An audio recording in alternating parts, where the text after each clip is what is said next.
রোহিঙ্গা আমরাতে ভালো আছে ভাই, রোহিঙ্গা আমরাতে ভালো আছে।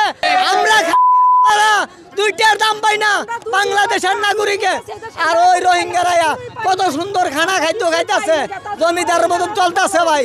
আমরা কি ভাই কিছু পাই না ভাই, কিছু পাই না, যে সুযোগ সুবিধা পাইতেছে রোহিঙ্গারা, কিন্তু আমরা কিছু সুযোগ সুবিধা পাই না।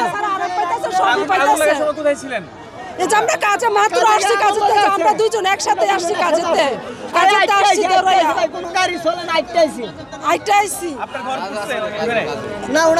আমরা ভাড়া থাকি না, আমরা আমাদের বাসায় এখানে তো বলতে পারি না। আমরা 7টায় গেছে যে এখন মাত্র আসলাম, তাহলে রোহিঙ্গারা তো অনেক ভালো, আমরা এদের নাগরিক হয়ে আমরা কিনুই পাইতেছি না।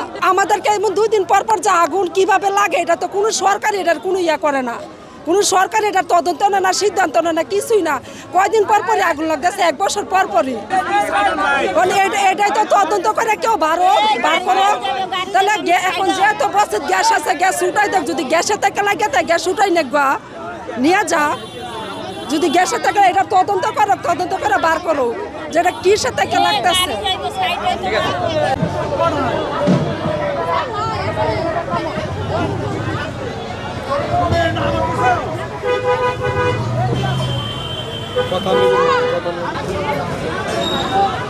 আগুনটা ডাকছে, আমরা ডরাইয়া ওইলা সব ঘরের ভিতরে থইয়া আমরা এসে পড়ছি, জীবন বাঁচালেন নাই গিয়া, আমরা কিছু নিয়ে আসতে পারি নাই। আগুন আমরা জানি না কিভাবে লাগছে, আমরা আগুন দেখে ভয় পেয়ে পড়ছি। ভিতরে অনেক মানুষ আছে, আগুন নিভাইতেছে, আরো অনেক মহিলারা আছে, আসতে পারতেছে না, ভিড় অনেক জাম, রাস্তাঘাট অনেক ভিড়, আসতে পারতেছে না। আমরা তো আসলাম অনেক কষ্ট করে ভাড়াইয়া।